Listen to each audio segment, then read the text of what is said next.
एकैछिन घोडाको ब्रेक हान्न मिल्छ? ब्रेक हान्नु त फेरि अहिले मलाई घोडाले हान्ने हो कि अगाडिबाट हान्दैन हजुर यो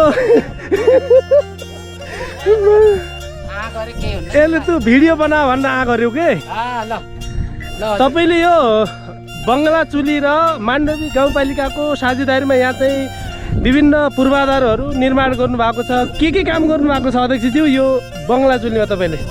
मङ्गला चुलीमा हामी यो चाहिँ सबै तारबार गरेका छौँ त्यसपछि यहाँ पिकनिक स्पोट बनाएका छौँ हजुर घोडामा चढेर चाहिँ पिक्चर ल्याउनेका लागि घोडाको व्यवस्था छ हजुर यहाँ सबै व्यवस्था छ यहाँ अहिले यहाँमा पानी अलि टाढा छ अरू कुरा सबै चाहिँ व्यवस्थित छ र एकपटक हजुर यहाँ नेपालभरिका सबै मान्छेहरू यहाँ बङ्गला चुली आएर यसको पर्यटन प्रवर्धनमा जोड गरिदिन हुन अनुरोध गर्न चाहन्छु। थ्याङ्क यू अध्यक्षज्यू। ल यहाँ एकदमै रमाइलो छ यो ठाउँ यहाँ घुम्न भनेर आउनु भएको यहाँ विभिन्न दाइ पल्टाइदेला नि फेरि सर यो चाहिँ बङ्गला चुली तपाईँलाई कस्तो लाग्यो? बङ्गला चुली एकदमै रमणीय छ। हजुर प्युठान र दाङ जिल्लाको सिमानामा रहेको बङ्गला चुलीमा एकदमै बङ्गला चुली ठुली लेक भनेर दुईटा लेकहरूको सङ्गमको रूपमा पनि रहेको छ प्युठान र दाङको सिमानाको रूपमा पनि रहेको छ एकदमै रमणीय गर्मीबाट चिसो खानलाई यहाँ पिकनिक स्पट लगायत विभिन्न यो रमणीय दृश्यको लागि बङ्गला चुली एकदमै उपयुक्त ठाउँ छ। Thank you. हामीसँग माण्डवी गाउँपालिकाका प्रमुख प्रशासकीय अधिकृत भीमाकान्त भण्डारी सरले पनि एकदमै यो चाहिँ राम्रो ठाउँ छ तपाईँहरू पनि आउनुहोस् पिकनिक स्पोट भन्नुभयो। ओहो सर नमस्कार। हेलो कहाँबाट आउनुभयो? खलङ्गा प्युठान। खलङ्गा प्युठानबाट आज शनिबार बङ्गला चुली आउनु भएको छ। यस कस्तो लाग्यो? एकदमै रमाइलो शीतल यति गर्मी मौसममा पनि चिसो भइरहेको। यो कोठामा बसेर भिडियो हेरिरहने महानुभावलाई के भन्नुहुन्छ? बङ्गला चुली आउन एकदमै सजिलो छ एकदमै पर्यटकीय क्षेत्र हो। हजुर यसमा चाहिँ पिच बाटोबाट तपाईँहरू आउन सक्नुहुन्छ। त्यो भनेको चाहिँ तपाईँ भालुवाङ प्युठानको सडक अन्तर्गत देवीस्थानबाट तपाईँ तिराम हुँदै यो मुरकुट्टी भएर यो बङ्गला चुली आउन सक्नुहुन्छ। देख्न सक्नुहुन्छ दर्शक महानुभावहरू आज हामी संयोगले माण्डवी गाउँपालिकाका यहाँका कर्मचारी साथीहरू अनि हाम्रा गाउँपालिकाका अध्यक्षज्यू लगायतसँग आज हामी यहाँ चाहिँ बङ्गला चुलीमा आउने एउटा संयोग मिलेको हो। यहाँ चाहिँ हाम्रा साथीहरू घोडामा यात्रा गर्दै हुनुहुन्छ। घोडाले चाहिँ पधारेन भने फाल्ला नि फाल्ला। ल आउनुहोस् यता आउनुहोस्। के छ हजुर? नमस्कार। नमस्कार। यता हेर्नुहोस्। अनि कस्तो छ बङ्गला चुली भनिदिनुहोस् एक लाइनमा। बङ्गला चुली चाहिँ दाङको बङ्गला चुली जो चाहिँ प्युठान माण्डवी गाउँपालिकाको यो ठुली लेक हजुर एकदम रमणीय स्थान छ। ए पर्यटकहरूको लागि चाहिँ एउटा चाहिँ गन्तव्यको ठाउँ पनि हो।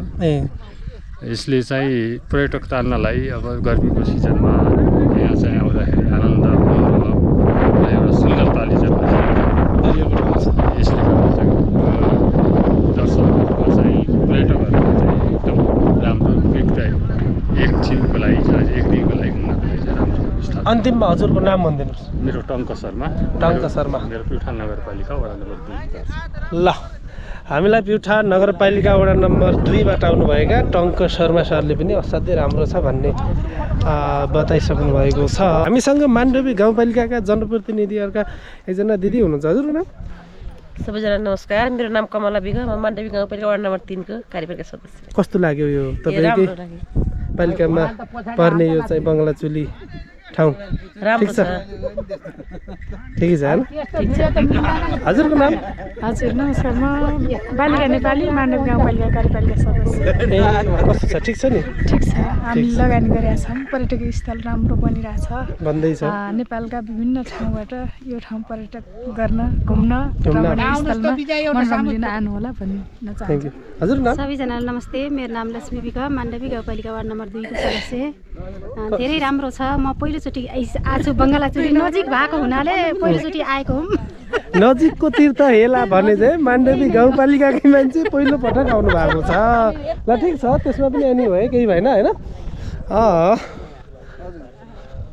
हेलो सर यता हेरिदिनुहोस् ल आउनु हजुरको नाम मेरो नाम लोकराज थापा लोकराज थापा कस्तो लाग्यो यो ठाउँ? एकदमै रमणीय ठाउँ हो यो हजुर माण्डवी गाउँपालिका नि यहाँ धेरै लगानी गरेको छ हजुर यस वर्ष पनि यहाँ चाहिँ हाम्रो 1,80,000 को यो रङरोगन लगाउने काम थियो हामी त्यसको अनुगमनको लागि पनि आएको थियौँ यहाँ हजुर रङरोगन पनि लगाइएको छ बोट बिरुवामा रङहरू लगाउने काम पनि छ र प्लस यहाँ लगानी चाहिँ हरेक वर्ष भइरहेछ हजुर यसलाई व्यवस्थित चाहिँ गर्न सकिएको छैन यो माण्डवी गाउँपालिकाको ठुली लेक भन्छ यसलाई माण्डवी गाउँपालिकातिर हजुर अनि उता दाङकोपट्टिको चाहिँ बङ्गलाचुली भनेर भनिन्छ होइन धेरैजसो चाहिँ बङ्गलाचुली भनेरै चिनिन्छ यो ठाउँलाई चाहिँ तर यो ठाउँ चाहिँ यो जुन पिकनिक स्पोट छ यो पिकनिक स्पोट चाहिँ माण्डवी एरियामा पर्छ हजुर माण्डवीको ठुली लेकमा हो यहाँ ठुली लेक पर्यटन प्रवर्धन भनेर हाम्रो ठेक्कापट्टा भएर चाहिँ काम पनि भइरहेको छ हजुर अनि यस्तै चाहिँ रमणीय छ सबैलाई एकचोटि आइदिनु अनुरोध छ ओके ल दसैँमा चाहिँ अरे के भन्छ तिहारमा चाहिँ यहाँ भैलो महोत्सव हुन्छ यो चाहिँ यतै हाम्रै माण्डवीकै एरियामा चाहिँ महोत्सव पनि हुन्छ त्यति बेला चाहिँ म आएको थिएँ हेरेको थिएँ राम्रै थियो अलि लास्ट र साँझ विवाद पनि भएको थियो जे होस् सबै कुरा चाहिँ देखेर गएको थिएँ म ल थ्याङ्क यू सर असाध्यै रमाइलो छ अब चाहिँ गर्मी एकदमै चढ्दैछ गर्मी छल्नको लागि तपाईँले पनि यो भिडियो हेर्दै हुनुहुन्छ भने एकचोटि बङ्गलाचुलीमा आउनुहोस् है रमाइलो छ एकदमै रमाइलो छ शिरशिर हावा होइन ओहो धेरै रमाइलो छ नमस्कार नमस्कार यो चाहिँ भिडियो हेर्ने दर्शक महानुभावहरूलाई बङ्गलाचुलीको विषयमा अलिकति बताइदिनुहोस् यो खास गरी बङ्गलाचुली र ठुली लेक भन्छ माण्डवीको एरिया चाहिँ ठिक ठुली र बङ्गलाचुलीको बङ्गलाचुली नै हो हजुर खास गरिकन बङ्गलाचुली आउने पर्यटकहरू माण्डवीकै एरियामा ठुली लेककै एरियामा आउने पिकनिक स्पट पिकनिक चाहिँ यहाँ चाहिँ खाने रमाइलो गर्ने काम चाहिँ यहाँ गर्नुहुन्छ खालि बङ्गलाचुलीको टावर मात्रै छ अरू केही छैन सबै संरचना चाहिँ यहाँ माण्डवीले बनाइरहेको छ अब यो मैले चाहिँ बङ्गलाचुली गाउँपालिकालाई चाहिँ एउटा अनुरोध गर्न चाहन्छु सबै प्रवेश शुल्क पार्किङ शुल्क भनेर चाहिँ शुल्क उतापट्टि लिने पिकनिक शुल्क उतै लिने अनि माण्डवीमा चाहिँ फोहोर मात्रै जम्मा गरिदिने यो प्रवृत्ति चाहिँ अन्त्य होस् ल यो एउटा सुझावको रूपमा उहाँले दिनुभएको छ अहिले पछिल्लो समय चाहिँ माण्डवी गाउँपालिकाको क्षेत्रमा पर्ने चाहिँ ठुलो लेक एरियामा चाहिँ माण्डवी गाउँपालिकाले ठुलो मात्रामा बजेट खर्च गरी यहाँ विभिन्न संरचनाहरू निर्माण गरी यसको चाहिँ आन्तरिक पर्यटन प्रवर्धनलाई चाहिँ अझ उजागर गर्न चाहिँ ठुलो टेवा पुर्याएको छ जस्तो मलाई लाग्दछ ल थ्याङ्क यू सर अनि हेलो सर हजुरको नाम सनत केसी कस्तो छ बङ्गलाचुली राम्रो छ एकदम राम्रो छ मन पर्यो एकदम मन पर्यो ल मेरो त आज फर्स्ट टाइम हो एकदम राम्रो लागिरहेछ मौकाले ठ्याक्कै घुम्न आउनु पाइयो नजिकको तीर्थ हेला भने जस्तै होइन हेला भन्दा पनि आउने चाह नहुँदै पनि आउने मौका मिलेको थिएन आज चाहिँ राम्रो लाग्यो ठाउँ पनि खुला रहेछ घुम्न आउने जस्तै ठाउँ रहेछ थ्याङ्क यू हजुरलाई कस्तो लाग्यो नमस्ते मलाई पनि राम्रै लाग्यो फर्स्ट टाइम हो आएको हो ल अब चाहिँ हामीले सामूहिक फोटो खिच्ने कुरो छ यसै गरी यहाँ चाहिँ घुम्न भनेर आउनु भएको छ हो टाढैदेखि आउनु भएको छ नमस्कार हजुर कहाँबाट आउनुभयो म मरण ठानाबाट हजुरको नाम मेरो नाम वासुदेव गिरी कस्तो लाग्यो यो म बङ्गलाचुली हजुर बङ्गालचुली पहिलोपटक आएँ हजुर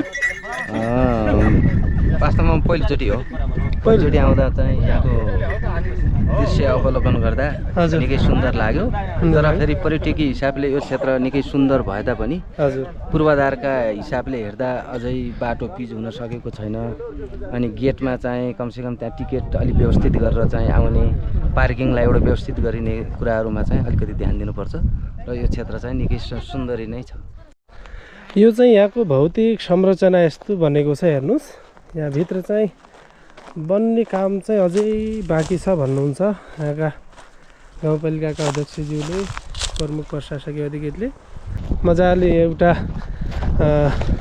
मिटिङहरू छलफल गर्न कुनै पनि बैठकहरू यो ठाउँमा आएर बस्नको लागि पनि राम्रो भौतिक संरचनाहरू निर्माण गरिएको छ सल्लाहका रुखहरूमा पेन्ट लगाइएको छ सेतो रातो